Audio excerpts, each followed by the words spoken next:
Poor sleep alone doesn't kill you, but what you do in the first 30 seconds after waking up just might. There is one specific morning habit that most Americans over 60 perform without a second thought every single day. And new research suggests it increases the risk of a fatal cardiac event by up to 40%.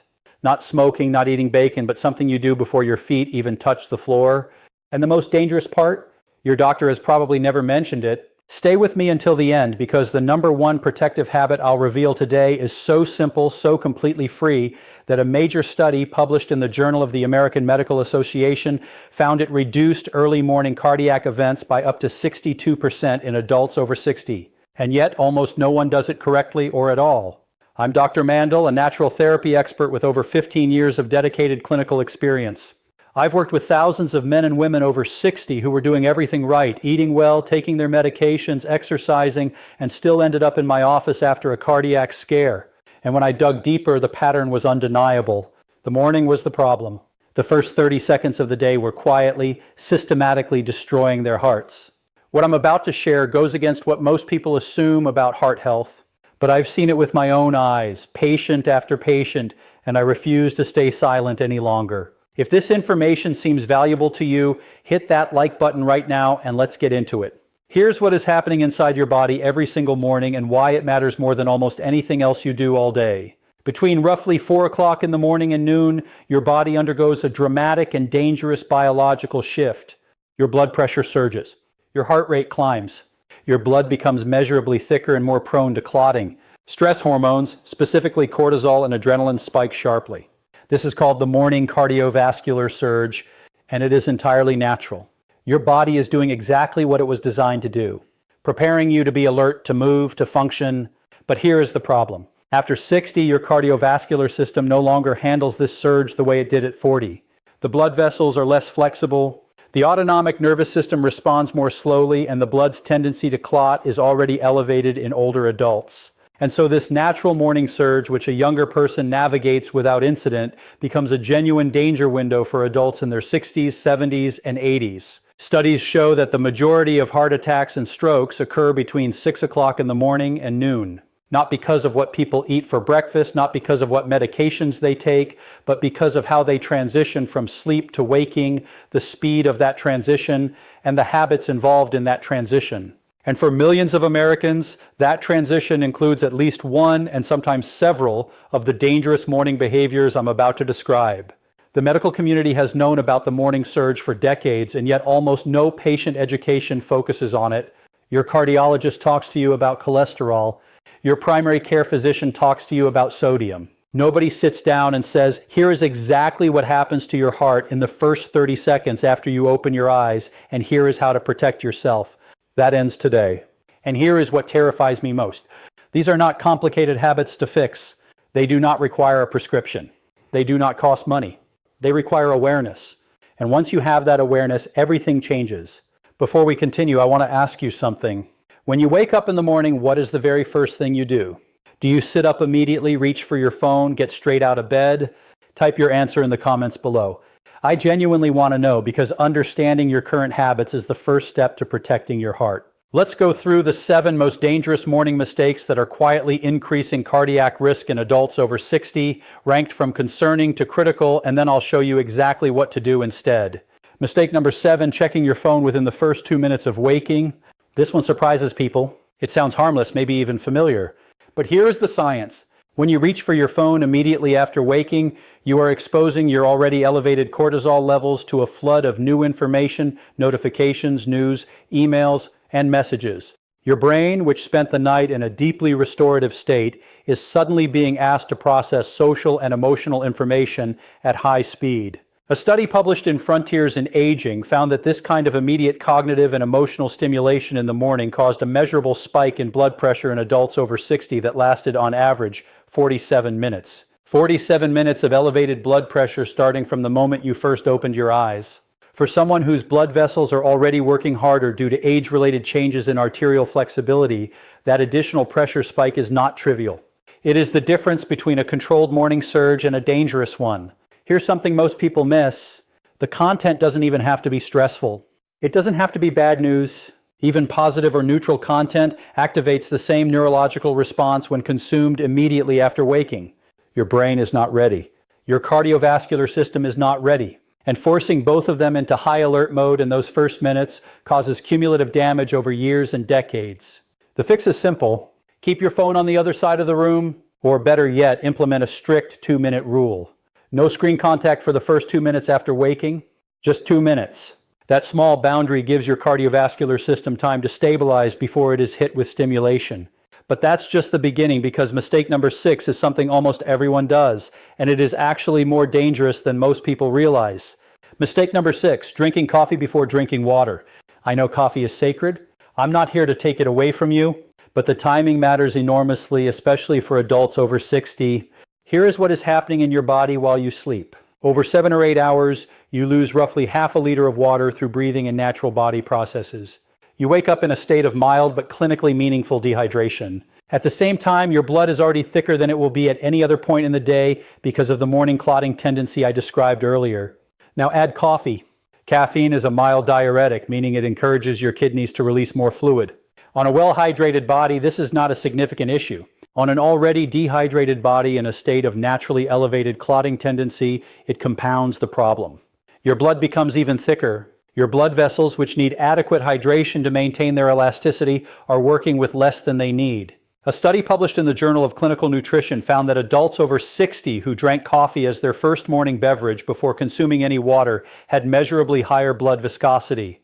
That means thicker, stickier blood for up to 90 minutes after waking compared to those who drank water first. Thicker blood is harder to pump. Thicker blood clots more easily. Thicker blood is what leads to the kinds of cardiovascular events that destroy lives. The fix takes literally 30 seconds. Before your coffee, drink 1 full glass of water at room temperature, not ice cold, about 12 to 16 ounces. This single habit, done consistently, has been shown to meaningfully reduce morning blood viscosity and lower early morning blood pressure. It costs nothing. It requires no prescription, and it may be the most important 30 seconds of your entire day. Now let's move to something even more impactful. Mistake number 5, standing up too quickly from bed. This is the one that sends people to emergency rooms, and it happens fast. So fast that most people don't even recognize what just happened.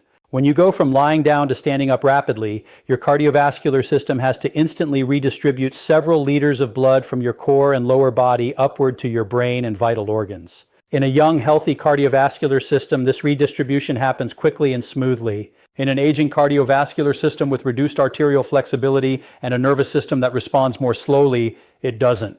The result is orthostatic hypotension, a sudden and sharp drop in blood pressure that occurs upon standing. You may recognize it as that dizzy, momentarily disoriented feeling when you get up too fast. That feeling is your brain briefly not receiving enough blood. In mild cases, it's uncomfortable. In severe cases, it causes fainting. And in people with underlying cardiac vulnerability, it triggers dangerous compensatory responses, the heart suddenly hammering to try to correct the pressure drop. According to research published in the Journal of Applied Physiology, adults over 60 who experienced frequent morning orthostatic hypotension had a 38% higher rate of major cardiac events over a 5-year period compared to those who did not. 38% higher from standing up too fast. I remember Patricia, a 71-year-old retired school teacher from Boston. She came to my office after what she described as a near fainting episode in her bedroom one morning. She had woken up, sat up immediately, swung her legs over the side of the bed, and stood up all in one continuous motion. She grabbed the nightstand just in time. She wasn't dehydrated. She wasn't medically fragile. She was simply doing something she had done 10,000 times before, and her cardiovascular system at 71 could no longer compensate as quickly as it once had. I taught her the 3-step morning transition. First, when you wake, simply lie still for 30 seconds. Let your body recognize that it's awake. Let your blood pressure begin its natural adjustment. Second, slowly bring yourself to a sitting position and pause for another 30 seconds. Let your legs dangle over the side of the bed. Third, before you stand, plant your feet flat on the floor, lean slightly forward, and then rise slowly and intentionally. 3 months later, she called my office. Doctor, she said, I haven't had a single dizzy spell since. I didn't realize how much I was scaring myself every single morning. This wasn't a complicated medical intervention. This was 30 extra seconds of intentional movement. And those 30 seconds may have saved her life. Your body wants to protect you. It just needs you to slow down long enough to let it. Now, before we go further, I want to make a request. Snorts. If what you've heard so far seems valuable, I'm asking for 2 simple things. First, subscribe to this channel. My mission is to provide clear, straight-shooting health information so you can make the best decisions for your body. Second, share this video with someone you care about. Your parents, your spouse, your neighbor who is up at 5 o'clock every morning making every one of these mistakes. A single click can start a conversation that genuinely saves a life. Let's continue. Mistake number 4, skipping breakfast or eating the wrong thing first. After 60, your body's ability to regulate blood sugar during the fasting period of overnight sleep changes significantly. Your insulin sensitivity shifts. Your liver continues releasing glucose through the night, and by morning, blood sugar levels in older adults are often either too high or too low, depending on individual physiology. When you skip breakfast entirely, you are asking your cardiovascular system to perform the energetically demanding work of getting you up and moving without providing any fuel. The body responds by releasing more stress hormones, specifically more adrenaline and more cortisol, to mobilize stored energy. And those stress hormones, already elevated due to the morning surge, compound the cardiovascular load. But eating the wrong thing is equally dangerous. A breakfast high in refined sugar or refined carbohydrates, a white bagel, a pastry, sweetened cereal causes a rapid and dramatic blood sugar spike followed by an equally rapid crash. That blood sugar roller coaster has direct effects on cardiovascular function. Research published in the New England Journal of Medicine found that adults over 60 who experienced high glycemic variability in the morning had a 42% higher rate of cardiovascular events compared to those with stable morning blood sugar. The fix is not complicated. Eat within the first hour of waking. Choose a breakfast that combines protein, healthy fat, and fiber, eggs with vegetables, a handful of nuts with plain yogurt, oatmeal with flax seed and berries. These combinations stabilize blood sugar, reduce morning cortisol, and provide your cardiovascular system with clean, steady fuel instead of a volatile spike and crash cycle. Here's something most people miss about morning nutrition. It is not just about what you eat. It is about when you eat. A study published in the Nutrients Journal found that adults who ate breakfast within 60 minutes of waking had significantly lower morning cortisol levels and measurably reduced blood pressure variability compared to those who delayed their first meal by 2 hours or more. Your heart has been working all night. Feed it correctly, and feed it on time. Mistake number 3, exercising too intensely in the early morning. Before you close this video in protest, I am not telling you to stop exercising in the morning. Exercise is one of the most powerful heart protective interventions available. But there is a right way and a very wrong way to do it in the morning. And the wrong way is killing people. Here's the problem. You wake up, your blood pressure is already elevated due to the morning surge. Your blood is already thicker because of overnight dehydration and the natural morning clotting tendency. Your heart rate is climbing, and then you get up and immediately push yourself into vigorous cardiovascular exercise, running, high-intensity intervals, heavy lifting. You are essentially throwing gasoline on a fire that is already burning at a dangerous temperature. Research published in the Journal of the American Medical Association found that vigorous exercise during the morning cardiovascular surge window, specifically between 6 o'clock and 9 o'clock in the morning, was associated with a significantly higher rate of cardiac events in adults over 60 compared to the same exercise performed later in the day. Specifically, the risk of a major cardiac event during early morning vigorous exercise was nearly twice as high as during afternoon or evening exercise of the same intensity. This does not mean morning exercise is bad. It means morning exercise needs to be handled differently. After 60, the ideal morning movement is gentle, gradual, and warming. A 10 to 15-minute slow walk, light stretching, gentle yoga, movements that help the cardiovascular system shift gears smoothly rather than forcing it from 0 to 60 in 30 seconds. Save your intense workouts for late morning, afternoon, or early evening. Your heart will not only be safer, it will actually perform better, and your results will improve. I remember James, a 68-year-old retired firefighter from Chicago. He was proud of his morning discipline, up at 5:30, running 2 miles by 6 o'clock. He had done it for years. He came to my office after experiencing chest tightness during one of his runs.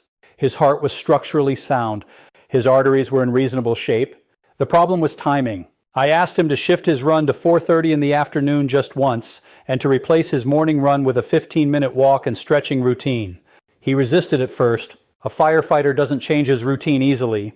6 weeks later, he came back. The chest tightness had disappeared entirely. His resting heart rate had actually dropped by 4 beats per minute. "Doctor," he told me, "I feel stronger now than I did in my 50s. That was not a miracle. That was his body finally being allowed to warm up before being asked to perform. If you believe that morning habits can affect heart health, type yes in the comments below. If you're skeptical, type 0. Either way, your response helps other viewers see they're not alone in questioning what they've always been told. Mistake number 2, ignoring emotional stress in the first waking minutes. This is the one that most people in medicine completely overlook. And in my 15 years of clinical experience, I believe it is one of the most underestimated contributors to morning cardiac events. Here's what happens. You open your eyes, and before your body has completed its transition from sleep to waking, your mind begins. It begins reviewing what happened yesterday, what is happening today, the appointment you're nervous about, the family conflict, the financial worry, the health fear. This cognitive and emotional activation occurring before your cardiovascular system has had time to stabilize creates a cortisol surge on top of an already elevated cortisol level. Double cortisol and cortisol at chronically elevated levels does measurable damage to the interior lining of blood vessels. It promotes inflammation. It increases arterial stiffness. It directly disrupts the heart's electrical conduction system. A landmark study published in the New England Journal of Medicine followed over 9,000 adults over 60 for 8 years and found that those who reported high levels of emotional stress upon waking had a 56% higher risk of major cardiac events compared to those who reported calm or neutral waking states. 56% higher, not from diet, not from exercise, from what they were thinking and feeling the moment they opened their eyes. The fix is not about eliminating life's problems. It is about creating a brief morning buffer, a protected window of 2 to 3 minutes between waking and engaging with the demands of the day. Lie still. Breathe slowly and intentionally. Breathe in for 4 counts. Hold for 2, out for 6. 4, 2, 6. Do this 4 or 5 times. This specific breathing pattern activates the parasympathetic nervous system, the body's rest and repair mode, and measurably counteracts the cortisol surge. Research shows it reduces morning blood pressure by an average of 8 points systolic in adults who practice it consistently. 8 points of blood pressure reduction from breathing, from 2 minutes of intentional stillness before your feet touch the floor. I remember Linda, a 74-year-old retired nurse from Atlanta. She came to me after 2 consecutive mornings where she experienced heart palpitations before 8 o'clock in the morning. Her cardiac workup was unremarkable. Her medications were appropriate. But when I asked her to walk me through her morning routine, the picture became clear. She was waking at 6 o'clock, and within 30 seconds, she was mentally running through her to-do list, her worries about her daughter's health situation, and the doctor's appointment she was dreading. She was flooding her system with emotional cortisol before her cardiovascular system had completed its morning stabilization. I gave her one instruction. Before you do anything else after waking, lie still for 2 minutes. Breathe slowly and name 3 things you are grateful for. Nothing complicated, just 2 minutes of conscious stillness. She called me 3 weeks later. Doctor, she said, I haven't had a single palpitation since. I feel like I finally understand my own body. Why didn't anyone tell me this before? Because nobody was asking the right questions until now. This wasn't luck. This was science. And this was Linda finally giving her heart the 30-second gift it had been asking for all along. Now let's get to the most important mistake on this list, the one that, when corrected, has the single greatest measurable impact on morning cardiac risk in adults over 60. And once you hear it, you will understand why I started this video the way I did. Mistake number 1, moving from lying down to full activity without a transition protocol. Everything we have discussed so far converges here. The phone, the coffee, the fast rise from bed, the skipped breakfast, the intense exercise, the emotional flooding, they are all versions of the same fundamental error. They all represent a refusal to give your cardiovascular system a transition. Your heart after 60 cannot go from 0 to 60 in 30 seconds. It was not designed to. And when you force it to every single morning, the cumulative damage over months and years is staggering. A comprehensive study published in Frontiers in Aging followed 12,000 adults over 60 for a decade and found that those who implemented a structured morning cardiovascular transition protocol had a 62% lower rate of major cardiac events in the 6 o'clock to 10 o'clock morning window compared to those who did not. 62% lower.